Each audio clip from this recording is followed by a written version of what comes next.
Terima kasih, Shalom. Bagaimana kabarnya? Luar biasa. Tadi pagi saya menyampaikan firman Tuhan tentang bagaimana hari-hari ini orang sedang dilanda oleh ketakutan karena virus corona. Tapi saya cuma mau bilang, kalau sudah waktunya mati, nggak usah tunggu kena virus. Kepleset di kamar mandi juga mati. Ya, bahkan angka kematian karena rokok itu lebih besar daripada corona. Ya, yang saya bingungkan kenapa hari-hari ini orang jadi takut virus lebih daripada takut Tuhan. Tuhan yang pegang kendali atas hidup kita, jadi tidak perlu takut. Katakan amin. Yang sedang beredar hari-hari ini, yang sedang meresahkan orang sebenarnya bukan virus coronanya, tapi roh ketakutan. Roh ketakutan menghinggapi semua orang. Hari ini saya akan berbicara tentang roh ketakutan. Saudara, ketakutan apa yang sedang ada dalam hidupmu hari-hari ini? Coba saudara renungkan, adakah ketakutan di dalam hidupmu? Macam-macam ketakutan, ada yang takut. Nomor satu yang paling ditakuti semua orang di dunia ini takut. Kok sama ya? Semua takut mati. Jadi sebenarnya yang sedang diserang oleh roh ketakutan hari-hari ini bukan corona, tapi semua orang ternyata masih takut mati. Sebenarnya kalau kita sudah siap mati, kita bisa berkata mati adalah keuntungan. Yang kena virus yang mati banyak orang, ribuan orang itu memang sudah waktunya mati, tapi matinya bareng-bareng. Lo bener gak? Ini bukan lelucon, ini kenyataan. Sama kayak yang meninggal di Palu karena gempa. Yang mati 10.000 orang. Memang sudah waktunya, tapi memang bareng-bareng. Jadi bagian kita hari-hari ini adalah bukan bagaimana supaya kita, tapi mempersiapkan diri. Survei membuktikan orang paling banyak mati bukan di rumah sakit, tapi di kamar mandi. Karena kepleset. Makanya berhati-hatilah saat di kamar, karena ada roh maut banyak di kamar mandi. Tapi bukan itu yang terpenting, asalkan kita sudah siap. Ketakutan yang pertama yang merasuki semua orang adalah takut mati. Karena itu saya mau bilang saudara, walaupun Anda takut mati, hari ini kalau memang waktunya sudah tiba, tidak bisa ditawar, tidak bisa mundur.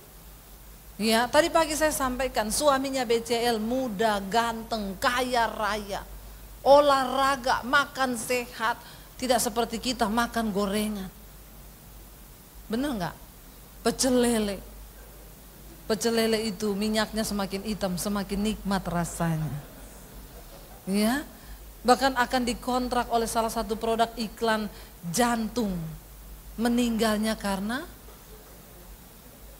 nggak ada yang tahu kan? Tapi ada bapak-bapak yang bilang sama saya, Bu, tolong doakan istri saya. Kenapa? Suaminya BCL meninggal, dia menangis 1 minggu. Suami orang mati ditangisi sama dia, Bu. Suami sendiri, Bu, masih hidup tidak pernah ditangisi. Saya tanya, Bapak sudah ngomong sama dia? Sudah, Bu. Saya tanya, kenapa kamu menangisi suaminya BCL? Sayang meninggal masih muda, ganteng, kaya raya, baik. Kenapa kamu tidak tangisi aku? Sudah jelek, pelit lagi. Makanya suami-suami jangan pelit kepada istri, amin. Ya. Takut yang kedua yang menyerang manusia itu takut apa selain takut mati? Yang paling dikena banyak orang takut apa? Miskin. Makanya banyak minum obat tolak miskin. Orang semua takut miskin. Dari yang kaya sampai yang pas-pasan, takut dengan yang namanya miskin. Padahal kita hidup bukan tergantung dari harta yang kita punya. Walaupun hidup pas-pasan ketika bersama Tuhan bahagia. Karena orang kaya tidak bisa diukur dari seberapa banyak yang dia miliki, tapi seberapa banyak yang dia syukuri. Amin. Kita punya banyak, kalau nggak bisa bersyukur percuma. Ya, tapi kita walaupun punya apa adanya sedikit, waktu kita syukuri kita sudah jadi orang kaya. Karena bukan berapa banyak yang kita punya, tapi berapa banyak yang bisa kita syukuri. Jangan hidup diperbudak oleh uang. Ya, memang uang tidak bisa beli segalanya, tapi segalanya butuh. Memang uang tidak dibawa mati, tapi nggak ada uang bawanya. Ampuni mereka Tuhan, karena mereka tahu apa yang mereka ucapkan. Ya, takut miskin. Orang semua berlomba-lomba bagaimana menjadi kaya. Ya, ada yang pergi ke Gunung Kidul, ada yang nyolong. Ada orang konseling sama saya, ibu, doakan saya kehilangan pekerjaan. Kenapa? Ketahuan pakai uang kantor. Dan saya harus mengembalikan ratusan juta, Bu. Kenapa bisa terjadi? Awalnya saya nyolong dikit-dikit, lama-lama menjadi.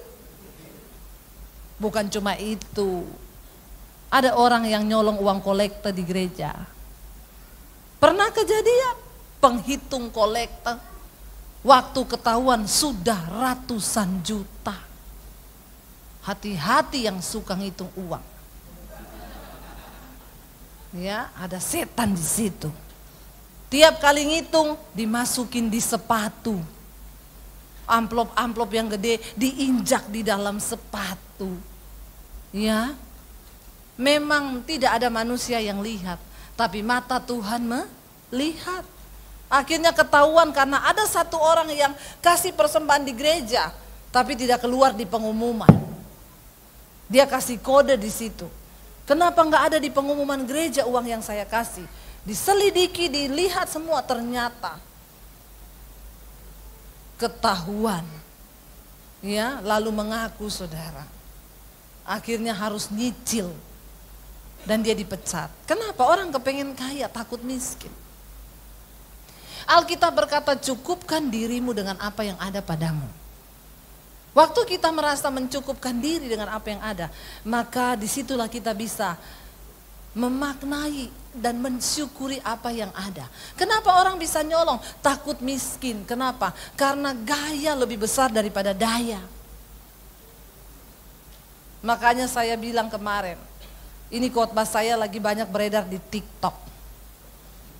Orang mati bukan karena penyakit, tapi karena cicilan. Karena ada dua hal yang membuat jantung kita berpacu dengan cepat. Jatuh cinta dan jatuh tempo. Makanya jangan banyak cicilan, biar tidak cepat mati. Saya kaget dikirimi TikToknya saudara, orang pakai jilbab. Semua saudara niruin suara saya itu, puji Tuhan lah jadi berkat. Ya, jadi saudara jangan takut miskin. Amin. Seberapa banyak pun uang yang kau punya tidak dibawa mati. Waktu kita mati nggak bisa juga pakai peti dari emas. Sehebat apapun mobil yang kau miliki dibawa ke kuburan cuma pakai ambulans. Jadi nggak usah lah. Lalu takut apa lagi? Takut mati, takut miskin, takut apa? Yang berikutnya takut setan. Ada yang masih takut setan sini? Angkat tangan yang takut setan.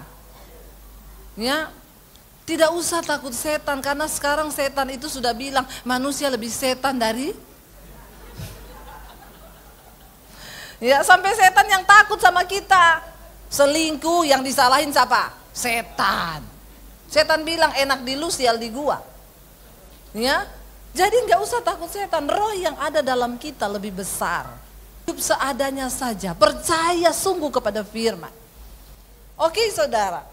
Hari ini kita akan belajar sama-sama mengapa kita perlu mengalahkan ketakutan. Kenapa? Mari buka sama-sama 2 Timotius pasal yang pertama ayat yang ke-7. Mengapa kita perlu mengalahkan ketakutan?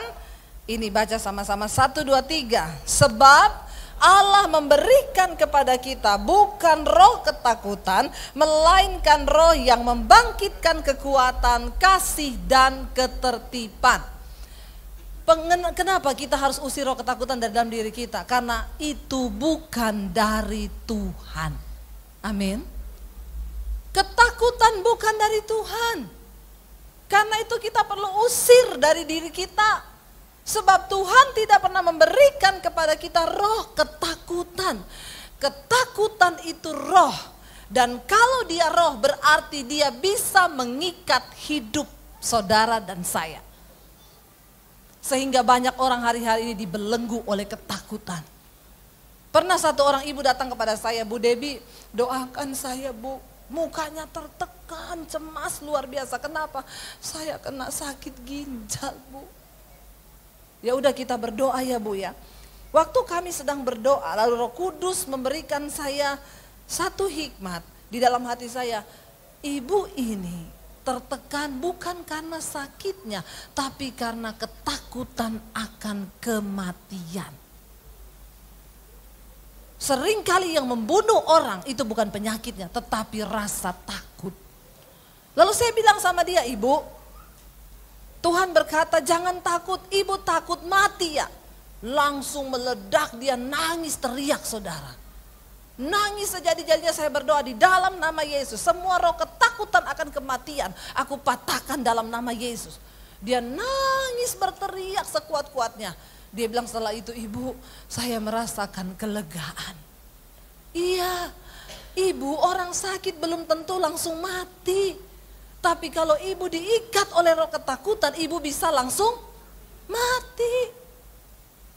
Ada orang-orang sakit kepala, aduh tumor ini. Padahal cuma sakit kepala saudara. Langsung iblis panakan ketakutan. Lihat keadaan dunia kayak begini. Aduh bentar lagi terjadi resesi. Aduh bagaimana pekerjaanku, bagaimana bisnisku. Waduh pasti goncang. Makanya saudara belajar mempercayai firman Tuhan. Banyak orang memperkatakan Mazmur 91. Nanti saudara lihat, bisa nonton di channel YouTube saya. Khotbah saya tadi pagi tentang Mazmur 91. Tidak semua orang Kristen akan mengalami janji Tuhan di dalam Mazmur 91. Jadi jangan dengan mudahnya engkau menghafalkan ayat itu, lalu engkau tulis, engkau catat, taruh di dompet. Udah seperti jimat dan mantra. Maaf, untuk menikmati janji firman Tuhan ada syarat yang harus kita penuhi. Karena firman Tuhan itu bukan ayat yang murahan. Tadi pagi saya jelaskan, orang yang mengalami janji Tuhan di Mazmur 91, di ayat yang pertama di sana dikatakan, orang yang berlindung dalam lindungan yang maha kuasa, bermalam di dalam naungan. Di dalam bahasa Inggrisnya dikatakan, orang yang berada di dalam the secret place of God, di tempat rahasianya Tuhan. Jadi kalau hari ini kita tidak berada di tempat rahasianya Tuhan, jangan mimpi ayat itu bisa terjadi. Apalagi orang Kristen latah hari-hari ini mau pergi ke rumah selingkuhan, dia perkatakan Mazmur 91. Dia pikir itu bisa terjadi. Hidup dalam kenajisan tapi dia perkatakan Mazmur 91. Ya jangan mimpi saudara. Kalau kita ingin menikmati, kita harus berada di tempat rahasianya Tuhan. Bagaimana caranya? Hidup dalam kekudusan dan perkenanan Tuhan. Baru engkau bisa menikmati semua janji Tuhan. Kita kembali, kenapa kita harus mengusir roh ketakutan? Karena itu bukan dari Tuhan. Mari kita menerima sesuatu yang hanya berasal dari Tuhan. Ya, supaya hidup kita ini digerakkan oleh apa yang ada di dalam diri kita, mempercayai firman Tuhan, lalu kita bergerak di dalam alam roh bersama dengan Tuhan, dalam dimensinya Tuhan. Amin. Orang yang hidup dalam ketakutan tidak mungkin diberkati Tuhan. Ingat, apa yang engkau takutkan kata firman Tuhan, itu yang akan menimpa. Karena sesuatu yang kita takutkan itu sama dengan kita imani. Benar enggak? Satu kali ada sebuah percobaan dilakukan kepada seorang mahasiswa, bagaimana kuasa ketakutan itu bisa bekerja. Lalu teman-temannya itu mengerjain dia saudara. Yuk kita sepakat ya nanti kita kerjain dia. Dia datang ke sekolah saudara, waktu masuk pintu gerbang ketemu satu orang teman. Temannya bilang gini, ih kamu kok pucat banget ya, sakit ya? Enggak tuh, emang pucat ya? Iya pucat. Lalu dia mulai takut. Masa saya pucat ya? Sakit apa ya? Dia masuk ke kelas ketemu temannya satu lagi. Kamu kok pucat banget? Kamu sakit ya? Ini penelitian yang benar-benar dicobai, dilakukan dan memang ada hasilnya. Kamu sakit ya? Dia ngomong enggak itu, masa saya pucat? Lalu dia mulai takut, apa aku sakit ya? Lalu dia pergi ke toilet saudara. Di toilet ketemu sama satu orang lagi yang memang sengaja mencobai. Kamu kok pucat banget, sakit? Enggak, itu saya enggak sakit. Tapi kok semua orang bilang begitu. Dia pergi ke cermin di toilet. Pucat ya saya ya?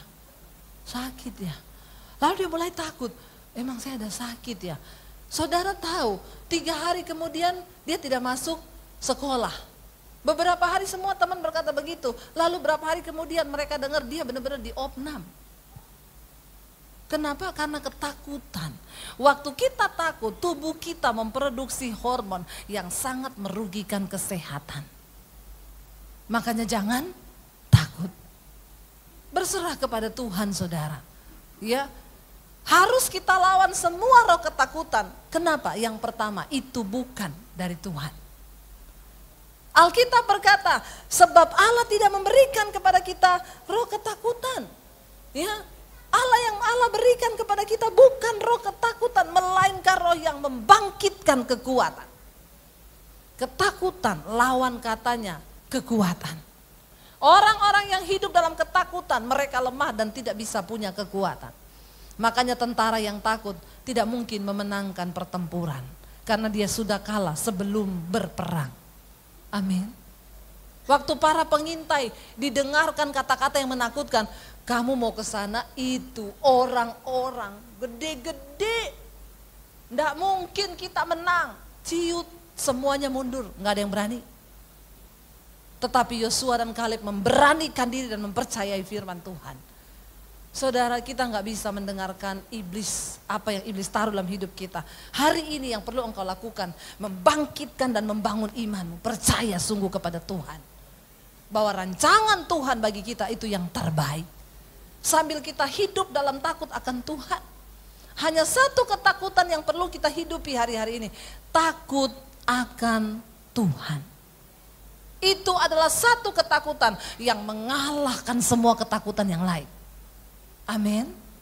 Takut akan Tuhan. Jangan takut sama corona. Lebih daripada engkau takut sama Tuhan. Jangan takut pada kemiskinan. Lebih dari rasa takutmu kepada Tuhan. Orang yang hidup dalam ketakutan, dia tidak mempercayai Tuhan. Dan saudara tahu nasibnya orang yang tidak mempercayai Tuhan, dia tidak akan mengalami keadaan yang baik. Hidupnya terkutuk. Tadi Pak Niko berkata, dia makan tidak sampai kenyang, dia minum tidak sampai puas. Dia bekerja dapat penghasilan seperti ditaruh di pundi-pundi yang berlubang, tidak pernah cukup. Kalau engkau lagi menikmati hari-hari itu, semua keadaan itu hari ini, bertobatlah. Buang semua ketakutan. Jangan takut saudara, sebab Tuhan tidak memberikan roh ketakutan. Yang kedua, kenapa kita harus membuang roh ketakutan dari dalam diri kita? Karena di dalam dunia ini kan hanya ada 2 oknum yang mencoba menguasai manusia. Yang pertama Tuhan, yang kedua setan, iblis. Kalau ketakutan bukan dari Allah, berarti dari iblis. Kalau kita hidup dalam ketakutan, berarti kita mempercayai iblis. Coba kita baca sama-sama ayatnya. Yohanes pasal yang ke-8 ayat 43 sampai 44. Yohanes 8 ayat 43 sampai 44 ada di sini. Baca sama-sama 1 2 3. Apakah sebabnya kamu tidak mengerti bahasaku, kata Yesus? Sebab kamu tidak dapat menangkap firmanku. Ayat 44. Iblislah yang menjadi bapamu, dan kamu ingin melakukan keinginan-keinginan bapamu. Ia adalah pembunuh manusia sejak semula dan tidak hidup dalam kebenaran. Sebab di dalam dia tidak ada kebenaran. Apabila ia berkata dusta, ia berkata atas kehendaknya sendiri. Sebab ia adalah pendusta dan bapa segala dusta. Kenapa orang hidup dalam ketakutan? Ayat 43 tadi berkata, karena engkau tidak mengerti bahasanya Kristus. Sebab apa? Kamu tidak dapat menangkap firman-Ku. Orang hidup dalam ketakutan karena dia kurang mempercayai dan tidak mengerti kebenaran firman. Kenapa? Karena memang kamu tidak pernah mendengar firman yang benar, dan yang kedua karena engkau tidak pernah membaca firman. Bagaimana mungkin membaca saja aku sulit. Bahkan Rasul Paulus bilang, hari-hari terakhir ini orang bukan hanya tidak percaya firman, mereka membuat kebenaran bagi dirinya sendiri. Tadi pagi saya saksikan, seorang ibu telepon saya, "Bu, suami saya selingkuh, Bu, saya tahu." Lalu ibu sudah tanya, sudah dia mengakui? Iya. Lalu saya tanya, Bu, sama dia, "Kamu pilih saya atau perempuan itu?" Suami saya jawab, "Dua-dua." Istrinya bilang, "Saya tidak mau diduakan, kamu pilih salah satu." Suaminya jawab, "Kamu pikir gampang semudah itu melupakan dia? Beri aku waktu." Lalu istrinya berkata, "Sampai kapan kamu butuh waktu untuk melupakan perempuan itu?" Suaminya jawab, "Tunggu waktu Tuhan." Ya, luar biasa ya, untuk melupakan selingkuhan tunggu waktu Tuhan. Leo sudah senyum, kenapa? Itu lagunya Leo. Karena setiap kali saya bertanya kepada dia, "Leo, kapan nikah?" Dia bilang, "Waktu Tuhan pasti yang terbaik." Kalau Leo yang menjawab begitu memang pantas, karena memang untuk menikah tunggu waktu Tuhan. Tapi orang disuruh lepaskan selingkuhan tunggu waktu Tuhan, kebangetan gak? Ini perlu dibaptis ulang. Direndam agak lama, 15 menit. Biar dia buka mata langsung di rumah Bapa di sorga. Lebih baik tubuhnya binasa tapi jiwanya selamat. Ngeri saudara, orang Kristen sekarang bikin ayat sendiri. Lalu dia juga bilang sama saya, "Bu, kita ini anak Tuhan. Tuhan menyuruh kita saling mengasihi. Perempuan itu janda. Kalau saya tinggalkan dia, siapa yang akan memperhatikan hidupnya?" Karena mengasihi janda itu berarti saya menuruti hukum Tuhan. Kamu harus saling mengasihi. Kamu itu gak ngerti ya, kamu Kristen, saya Kristen, janda itu juga Kristen, kita sama-sama anak Tuhan. Kalau orang yang tidak tahu kebenaran kayaknya bener loh, bener gak?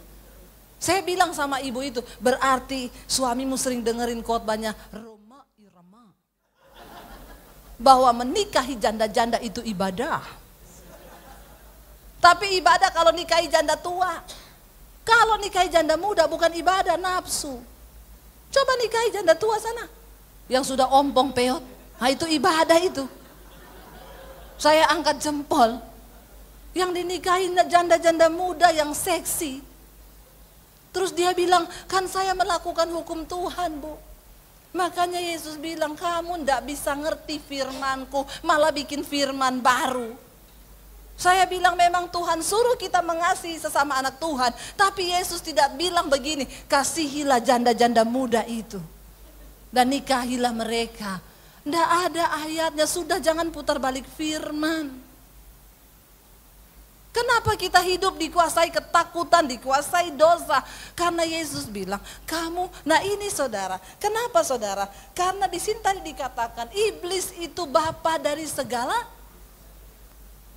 Orang ini ngomong pakai firman, tapi tidak sesuai firman. Berarti itu adalah dusta. Dan siapa yang ngomong itu? Setan. Iblis itu memutarbalikkan kebenaran. Coba saudara lihat lagi tadi ayat 44, kita baca lagi sama-sama di sana. Ya, dikatakan ayat 44, "Iblislah yang menjadi bapamu dan kamu ingin melakukan keinginan-keinginan bapamu." Yaitu menikahi janda tadi yang Kristen. Ia adalah pembunuh manusia sejak semula dan tidak hidup dalam kebenaran. Maka dia putar balikan, sebab di dalam dia tidak ada kebenaran. Apabila ia berkata dusta, ia berkata atas kehendaknya sendiri. Kalau engkau memutar balikan firman dan membuat alasan atas setiap dosamu atas kehendakmu sendiri, maka bapamu adalah iblis. Bilang amin yang kenceng. Berhenti jadi orang Kristen yang suka mempermainkan kebenaran. Cukup saudara, karena Tuhan tidak bisa dipermainkan. Amin. Sekali kebenaran, mari hidupi kebenaran. Sekali Alkitab berkata hidup dalam kekudusan, hidup dalam kekudusan. Jangan buat alibi, ya. Jangan buat sesuatu yang lain, yang bukan dari Tuhan. Ada lagi orang Kristen, ibu, saya sama istri saya punya hubungan yang tidak baik sudah 3 tahun. Saya berdoa terus sama Tuhan, Bu, biar Tuhan, engkau mau apakan Tuhan rumah tangga kami. Saya bilang mungkin Bapak ada salah, makanya ibu begitu tidak melayani Bapak. Ya memang dulu saya pernah ada salah sih. Ya sudah, Bapak balut hatinya, Bapak sudah mengecewakan dia, Pak. Saya sudah cukup 3 tahun, Bu, tapi dia tetap tidak mau melayani saya. Tapi saya berdoa sama Tuhan, mau dibawa kemana rumah tangga saya. Lalu dia bilang gini, tapi Tuhan itu baik, Bu. Oh iya, kenapa Pak? Saya pikir dia bilang Tuhan pulihkan. Tuhan baik, Bu. Di dalam pergumulan saya, Tuhan jawab doa saya, dia kirim wanita lain. Ya Allah, subhanallah. Ada Tuhan kirim wanita lain. Saya bilang, Bapak, dalam nama Yesus, bukan Tuhan yang kirim, itu iblis. Enggak, Bu, karena kan saya lagi bergumul buat rumah tangga saya. Dan wanita ini satu nasib sama saya, dia dicuekin suaminya. Jadi kami satu hati, satu nasib, satu perasaan. Saya bilang, satu tujuan neraka. Jangan memutarbalikkan firman. Ya. Kalau engkau mengucapkan sesuatu yang bukan dari Tuhan, itu iblis yang ngomong. Jangan perkatakan sesuatu yang tidak berdasar kebenaran firman Tuhan, saudara. Kenapa orang Kristen itu hidup dalam ketakutan dan memutarbalikkan firman? Karena ayat tadi 43, engkau tidak mengerti firman. Saya bersyukur lewat khotbah-khotbah saya di YouTube. Saya banyak dapat WA, ibu, sejak mendengar khotbah-khotbah ibu di YouTube, kami jadi mengerti kebenaran yang benar. Selama ini kami mendengar sesuatu yang kami benar-benar nggak ngerti, tapi saya nyesel kenapa saya baru ketemu channelnya ibu. Loh, tadi ada yang WA saya habis ibadah. Bu, saya orang Kristen, 60 tahun saya jadi Kristen. Saya ke gereja tiap minggu, bahkan saya pelayanan. Tapi saya hidup di dalam dosa, jatuh bangun. Setiap hari saya meneteskan air mata dan hanya pengen mengejar perkenanan Tuhan. Karena sudah terlalu banyak waktu yang saya buang, 60 tahun melakukan sesuatu yang tidak berkenan. Saya menyesal, Bu. Dan ternyata benar karena dosa-dosa saya itu. Sekarang anak-anak saya rumah tangganya tidak berbahagia karena mereka mendapat kutuk dari bapaknya ini. Yang tidak hidup dalam kebenaran. Saya melakukan kenajisan, Bu, berkali-kali saya menyakiti, tapi saya tidak mengerti. Sejak saya mendengar khotbah-khotbah ibu, saya mulai mengejar kekudusan. Berapa bulan terakhir ini, ibu tolong doakan saya, apakah Tuhan masih berkenan menerima saya. Ibu tahu saya mengetik ini kepada ibu, air mata saya berlinang-linang. Saya nangis mendengar yang begitu, saudara. Saya bilang, Pak, sorga bersorak-sorai karena ada satu jiwa yang mau kembali melakukan apa yang berkenan di mata Tuhan. Itu yang Tuhan mau, jangan ditipu sama iblis. Banyak orang Kristen yang berkata kita dibenarkan bukan karena perbuatan kita, tapi hanya karena kasih karunia. Iya, itu berlaku ketika pertama kali kita terima Yesus. Tuhan memanggil saya bukan karena kebenaran saya, justru karena saya hidup di dalam dosa dan hidup saya kotor dan sampah. Dan Tuhan pungut saya, itu bukan karena kebenaran saya. Tapi ketika saya menerima Yesus sebagai Tuhan, saya menerima anugerahnya. Alkitab berkata, kerjakan keselamatan itu dengan takut dan gentar. Hiduplah di dalam takut dan gentar selama engkau menumpang di dunia ini. Takut akan Tuhan. Amin. Mari kita hargai anugerah Tuhan. Jangan dengarkan setan, saudara. Kenapa? Setan itu pendusta. Jangan mau ditabur roh ketakutan sehingga engkau hidup terbelenggu. Hari ini buang semuanya itu. Ya, buang semua yang menghambat kita untuk percaya kepada janji Tuhan. Minta supaya Tuhan berikan engkau hikmat dan pengurapan Roh Kudus, supaya engkau mengerti firman, mengerti kebenaran yang hakiki itu. Amin. Kenapa kita harus buang roh ketakutan? Yang pertama, itu bukan dari Tuhan. Yang kedua, itu dari setan. Jangan biarkan sesuatu yang dari setan hidup dalam diri kita. Lalu yang berikutnya saudara, bagaimana kita dapat menaklukkan semua ketakutan yang ada dalam hidup kita? Yang pertama, perkatakan firman Tuhan. Apa yang pernah engkau alami bersama Tuhan, itulah yang menjadi modalmu untuk mengalahkan iblis. Mari kita lihat kisahnya sama-sama ketika Daud mengalahkan Goliat. 1 Samuel 17 ayat 32 sampai 36. 1 Samuel 17. Baca sama-sama 1, 2, 3. Berkatalah Daud kepada Saul, janganlah seorang pun menjadi tawar hati, karena dia, hambamu ini akan pergi melawan orang Filistin itu. Saudara, Goliat datang menebar roh ketakutan. Kenapa? Karena dia badannya besar. Dan ketika Goliat muncul, semua orang ketakutan.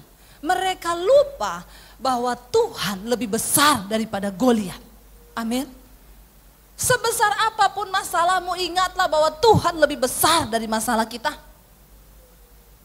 Saudara, Daud berkata, bagaimana caranya engkau mengalahkan ketakutan? Yang pertama, kalahkan ketakutan dengan perkataan positif firman Tuhan. Daud berkata kepada Saul, janganlah ada seorang pun menjadi tawar hati karena dia. Wow, di tengah semua orang Israel yang sudah gemeteran karena melihat Goliat yang begitu besar, tiba-tiba ada seseorang yang muncul dan berkata, jangan ada yang tawar hati. Ada ibu-ibu yang telepon saya, ibu saya sudah menyerah. Kayaknya suami saya tidak mungkin bertobat. Saya bilang, ibu jangan perkatakan seperti itu perkataan setan. Berkata hari ini, aku percaya rumah tanggaku akan dipulihkan Tuhan. Waktu engkau percaya, maka Tuhan melakukan. Ketika engkau tidak percaya, maka tidak akan terjadi mujizat. Amin. Makanya engkau harus percaya. Lalu ayat yang berikutnya, tetapi Saul berkata kepada Daud, lihat, karena sudah ketakutan, Saul memperkatakan-perkatakannya iblis. Coba baca. Saul berkata kepada Daud, tidak mungkin engkau dapat menghadapi orang Filistin itu untuk melawan dia, sebab engkau masih muda, sedang dia sejak dari masa mudanya telah menjadi prajurit. Roh ketakutan itu berjangkit. Waktu suami takut, maka istri takut. Waktu suami istri takut, anak-anak ikut takut. Coba saudara, kalau ada orang bilang gini, itu tempat ada setannya loh. Orang satu datang bilang, tempat itu ada setan. 2 orang, ada setan. Orang ketiga datang, 2 orang ini meyakinkan, itu tempat ada setan. Padahal mereka belum pernah lihat setan di situ. Tapi coba kalau orang bilang gini, ada setan. Lalu kita bilang, mana setannya? Amin. Kita sedang memperkatakan iman. Ya, saya pernah saudara, satu kali syuting di satu studio stasiun televisi. Lalu saya mau syuting yang kedua, Bu mau ganti baju? Iya. Di mana ya? Situ aja Bu, ada ruangan kosong. Terus gini, Bu, tapi hati-hati loh. Kenapa? Horor. Saya masuk saudara. Terekam itu kata-kata horor. Jadi saya sambil merinding-merinding, memang ruangannya itu gelap gulita tapi saya harus tutup pintu kan. Ya, saya lagi ganti baju, saya rasa ada bayangan hitam besar di belakang saya berdiri. Ya. Merinding bulu kuduk saya pakai baju cepat-cepat saya lari.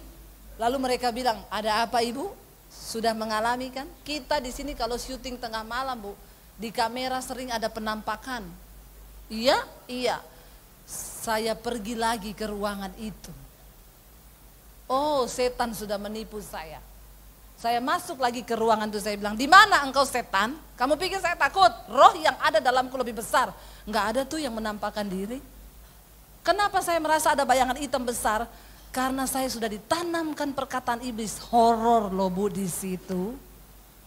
Lalu perkataan itu merasuk ke hati saya sambil ganti baju, horor loh di sini.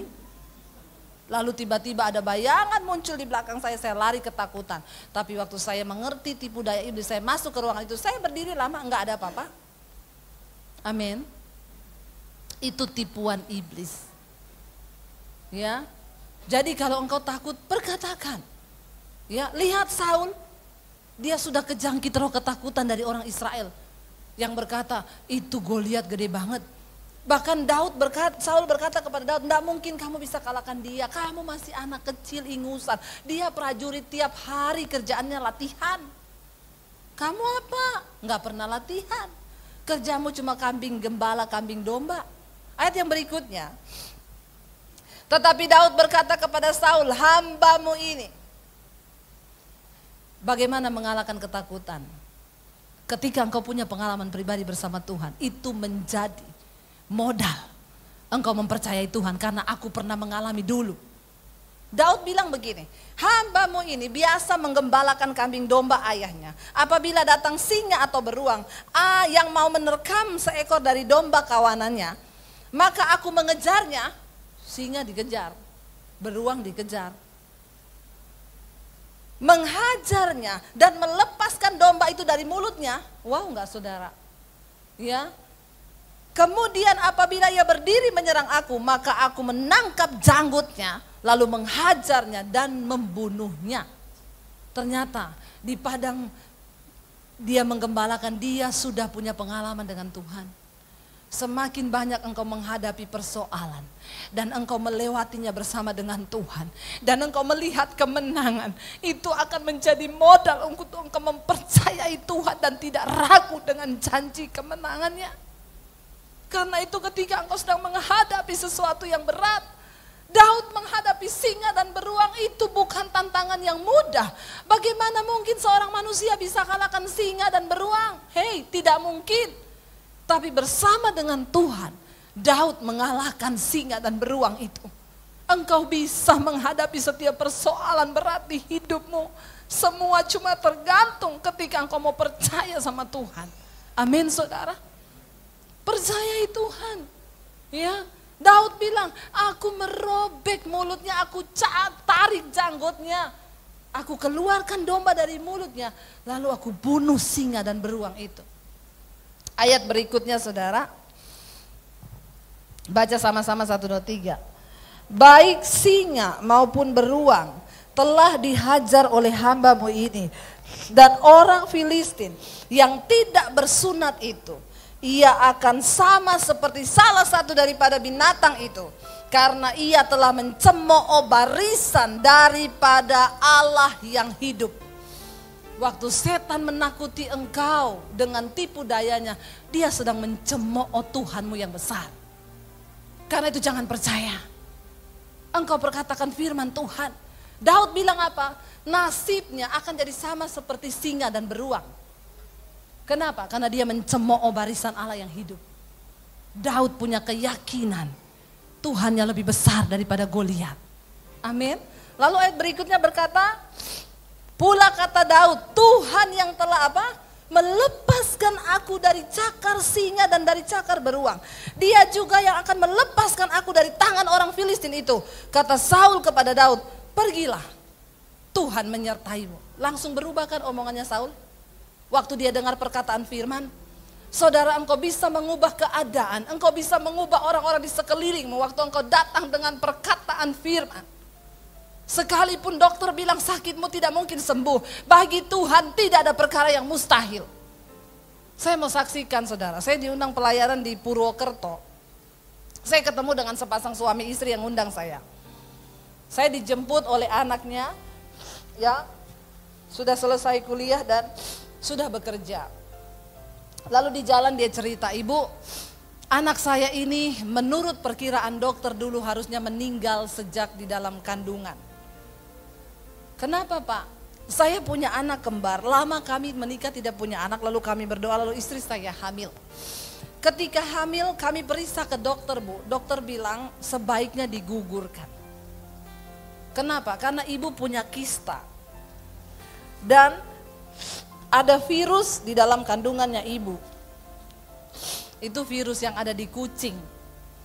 Ya, dan kalau orang hamil ada virus itu, biasanya tidak bisa hamil orang kalau ada virus itu. Tapi ini ibu hamil. Dan sebenarnya ibu ada kista. Sebenarnya nggak bisa hamil. Cuma saya bingung kenapa ibu hamil dan ini anak kembar. Jadi sebaiknya ibu gugurin. Karena anak ini lahir akan cacat. Dia dan suaminya menyatukan imannya. Enggak. Kami tidak akan gugurkan anak ini. Karena kami tahu kalau Tuhan sudah beri anak itu anugerah. Mereka menjalani dengan iman. Dan benar anak itu lahir. Waktu anak itu lahir, sekitar usia 3 bulan, anak ini tidak bergerak-bergerak seperti bayi lain yang sudah bisa yang sudah bisa tengkurap. Itu cuma diam begini dan kepalanya membesar, dua-dua. Lalu dibawa ke dokter yang tangani anak ini 3 dokter ahli. Ahli syaraf, ahli virus, sama satu tuh ahli apa itu saya lupa. Jadi 3 dokter ahli, 5 dokter sama dokter anak dan dokter umum. Dokter itu bilang, ibu, anak ibu ini karena virus itu terus bekerja di otaknya. Jadi anak ibu akan mengalami kelainan seperti anak-anak yang memang mengalami virus ini dari dalam kandungan. Kepalanya akan membesar. Saudara pernah lihat ya anak-anak yang kepalanya gede banget. Ya, itu karena virus. Ya. Dan dokter bilang, Bapak lihat otaknya, scan otaknya anaknya Bapak. Jadi di foto saudara, dia lihatkan saya fotonya. Ini otak yang sehat Pak, warnanya itu cerah. Ini otaknya Bapak, anaknya Bapak sudah hitam dan mengkeret. Jadi virus itu menyerang otak dan otaknya ini mengkeret. Makanya anaknya Bapak nggak bisa tengkurap dan tidak bisa gerak. Dan nanti makin lama kepalanya akan membesar dan dia cuma bisa tidur terlentang begini dengan kepala yang besar, tidak bisa apa-apa. Kalau anak Bapak sudah menginjak umur 1 tahun, kepalanya terus membesar, nanti kita akan pasang selang. Untuk mengeluarkan cairan dari otaknya, dari kepalanya, itu akan dibuang. Dan selang itu akan diganti setiap tahun. Dan selang itu belum ada dijual di Indonesia, itu pesan dari luar. Stres enggak saudara? Stres.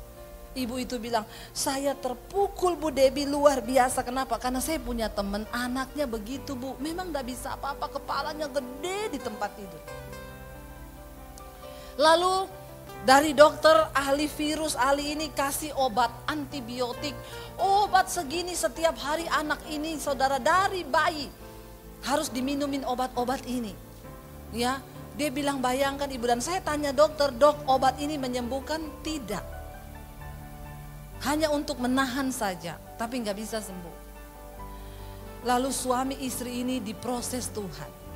Saudara tahu mereka ini, papa mamanya, dulu bapak itu, suaminya itu, orang tuanya itu mantri. Ya, dulu kan mantri ya. Istrinya itu bidan, jadi mamanya bidan, bapaknya mantri. Jadi bapaknya itu mantri, punya buku obat di rumah. Buku obat setebal ini. Bapak itu ngomong, Bu, semua tetangga saya kalau sakit itu datangnya ke saya Bu. Saya yang kasih tahu obatnya apa, karena saya punya buku. Saya sakit apa tinggal saya cari di buku itu. Oh obatnya ini. Oh ini obatnya. Tapi waktu anak saya kena sakit itu, dia diminumin obat dan dokter bilang itu obat tidak menyembuhkan, hanya untuk menahan. Mereka berdua syok dan benar-benar tertekan. Ya. Tiap hari memikirkan bagaimana anak itu kepalanya jadi besar. Istrinya bilang, ibu saya menangis memikirkan anak saya yang kembar nasibnya kayak anak teman saya. Dan memang kepalanya makin besar. Sampai satu kali istrinya membaca firman Tuhan dan dia mengimani firman itu. Bahwa Tuhan itu penyembuh dan manusia hidup itu oleh karena iman. Suaminya cerita sama saya, ibu tahu satu kali istri saya Bu sore-sore tiba-tiba berdiri dari tempat duduk. Dia teriak, dia datangi saya, pegang bungkusan obat yang banyak itu, dia bilang gini, "Mas." Suaminya kaget. Kenapa? Manusia hidup itu bukan karena obat tapi karena Tuhan. Anakku hidup bukan karena obat tapi karena iman. Dia pergi keluar rumah, di belakang ada halaman kosong. Dia lempar itu obat ke halaman kosong. Dalam nama Yesus, anakku hidup karena Tuhan. Suaminya syok. Nanti malam anakku minum obat apa? Kenapa dibuang? Suaminya bilang, "Bu, malam itu saya sempat takut nanti anak saya minum apa." Mereka berdua akhirnya mulai mempercayai Tuhan, anaknya gak minum obat. Saudara, waktu saya ketemu itu anak dua sudah kerja di bank. Mereka lulus cum laude. Kok gak wow? Wow. Ya, waktu kita mempercayai Tuhan, sebenarnya memang Tuhan bisa nggak bikin mujizat? Bisa. Tapi seringkali yang menghalangi itu karena ketidakpercayaan. Lalu dia mengimaninya, saudara. Dan dia melihat. Lalu bapak itu bilang, "Ibu, nggak lama setelah itu saya kena sakit. Waktu periksa ke Jakarta, dokter vonis saya positif kena kanker usus besar. Maaf Bu, sampai pada tingkat keadaan saya sudah tidak bisa makan, saya sudah tidak bisa buang air besar. Saya sudah kesakitan. Saya berdoa di situ. Tuhan, apakah saya harus ke rumah sakit?" Lalu saya mendengar jawaban Tuhan, tidak. Saya dapat penglihatan, saya melihat tubuh saya di rumah sakit, didorong pakai dorongan jenazah, ditutupi kain putih. Tuhan bilang, "Kalau engkau pergi ke sana, itulah nasibmu." Lalu dia mulai berdoa, "Tuhan, apa makanan yang harus saya makan?" Dia bilang, "Saya buka satu buku renungan, Bu. Ketika saya pas buka di tengah, bukan firman yang saya dapat, tapi tulisannya begini, makanan sehat yang harus Anda makan."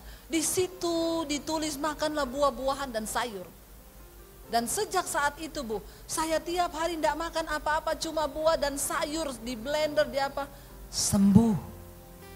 Dan sekarang dia melayani Tuhan bersama istri dan keluarganya. Wow, enggak saudara? Kalau saudara mau dengar kesaksiannya, tolong lihat di channel YouTube saya, Debbie Basjir TV. Saya bukan iklan, tapi rugi kalau engkau tidak menyaksikan kebesaran Tuhan.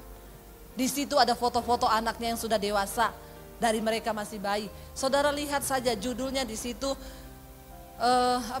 saya membuang semua obat. Coba saudara lihat, ya. Kenapa orang harus menyaksikan kasih Tuhan? Supaya engkau belajar percaya. Ini jamnya sudah selesai. Saya tadi sudah bilang kepada diri saya berkhotbah sampai jam 8:15.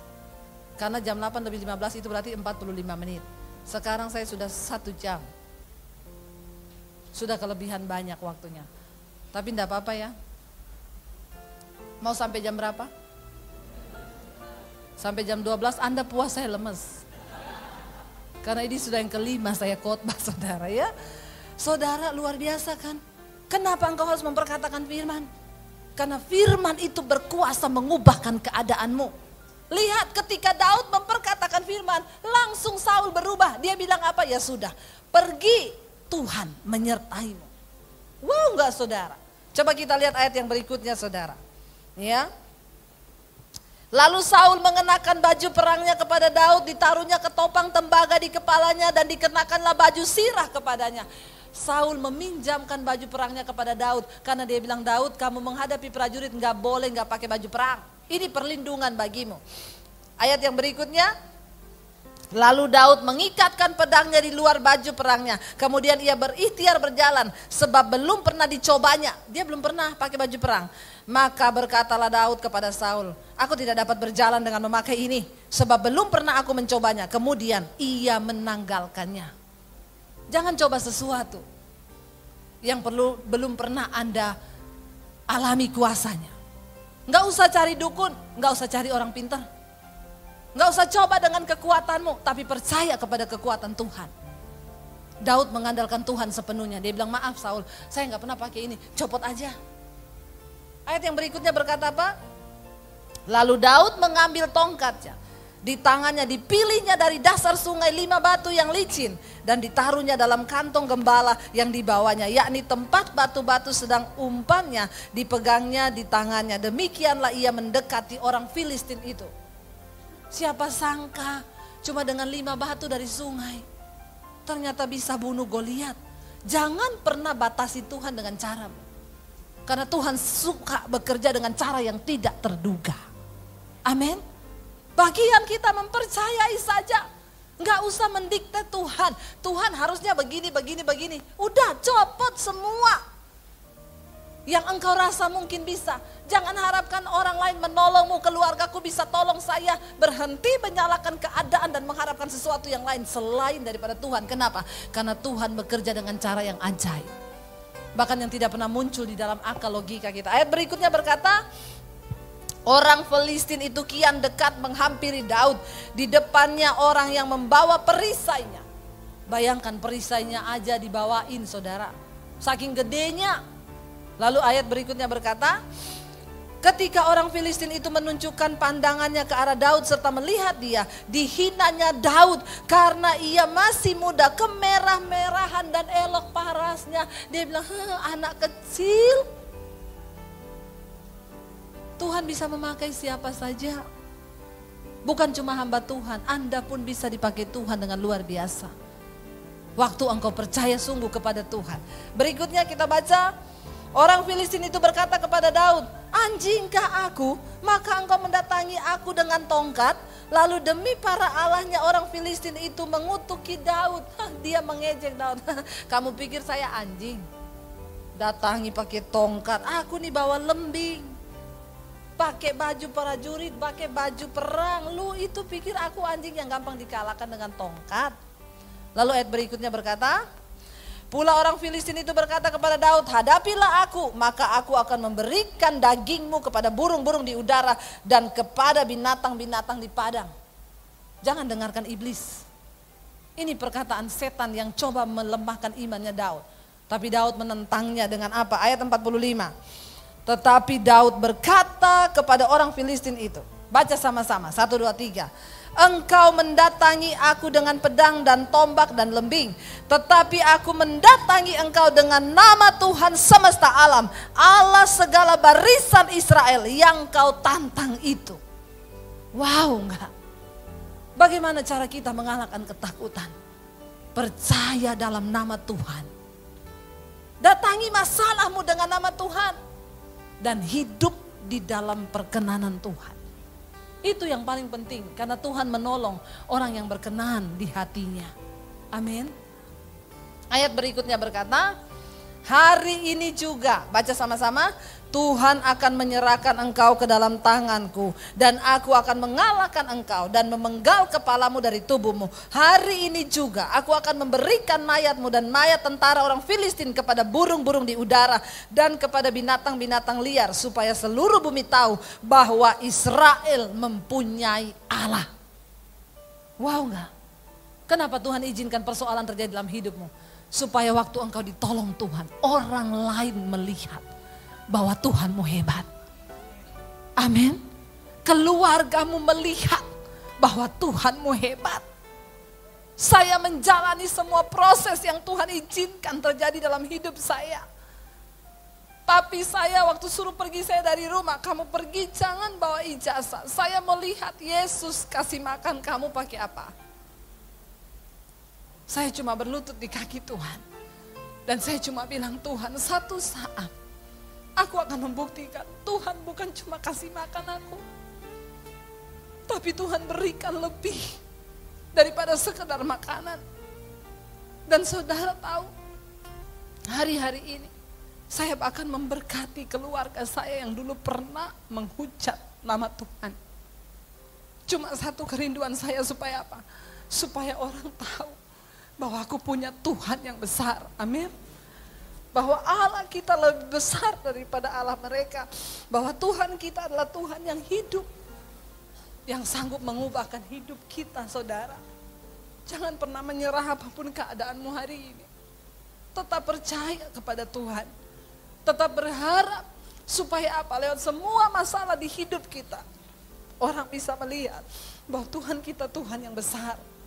Ya, Daud berkata, supaya orang-orang melihat bahwa di Israel memiliki Allah yang luar biasa. Waktu motivasi hidupmu untuk memuliakan nama Tuhan, maka Dia Tuhan yang turut bekerja untuk mendatangkan kebaikan. Cuma satu, supaya namanya dimuliakan lewat hidup kita.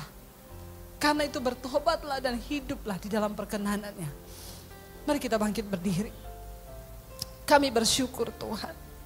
Kami tidak mau hidup dikuasai oleh roh ketakutan. Karena kami percaya Tuhan sanggup. Kami tahu Engkau tidak pernah membiarkan kami seorang diri. Pertolongan-Mu itu selalu tepat pada waktunya. Bagian kami adalah mempercayai Tuhan. Bagian kami adalah mempercayai dan memperkatakan firman-Mu. Ampuni Bapa, kalau selama ini kami hidup di dalam ketakutan, kami membiarkan itu menguasai hidup kami. Tapi hari ini kami mau berkata, Engkaulah sumber pertolongan kami Bapa. Mari angkat tanganmu saudara.